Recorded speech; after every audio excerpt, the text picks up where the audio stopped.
Hello দর্শক, euro সেমিতে হবে হাড্ডাহাড্ডি লড়াই। ফ্রান্সের প্রতিপক্ষ স্পেন। দু দলই এবার ইউরোতে দাপট দেখিয়েছে। শক্তিশালীর দিকে দু দলই এগিয়ে।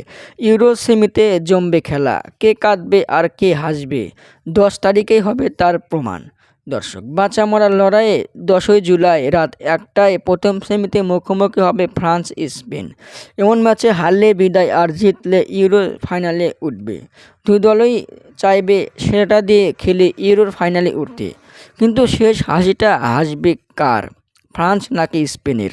দর্শক, দু দলের মধ্যে যে দল ইউরোর ফাইনালে উঠবে সে দলই ইউরোর শিরোপা অর্ধেক পেয়ে যাবে, অর্থাৎ ফাইনালে পাবে সহজ প্রতিপক্ষ।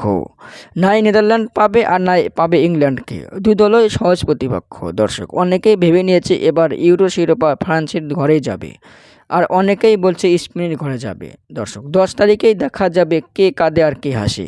ফ্রান্সের সেরা স্ট্রাইকার এমবাপ্পে বর্তমান দুর্দান্ত ফর্মে রয়েছে। দর্শক, দৌড়ের গতির কাছে যে কোনো প্লেয়ারই হার মানবে। দর্শক, আপনাদের মতামত কি? ফ্রান্স উঠবে ফাইনালে নাকি স্পেন উঠবে ফাইনালে? কমেন্টের মাধ্যমে জানিয়ে দিন। ধন্যবাদ।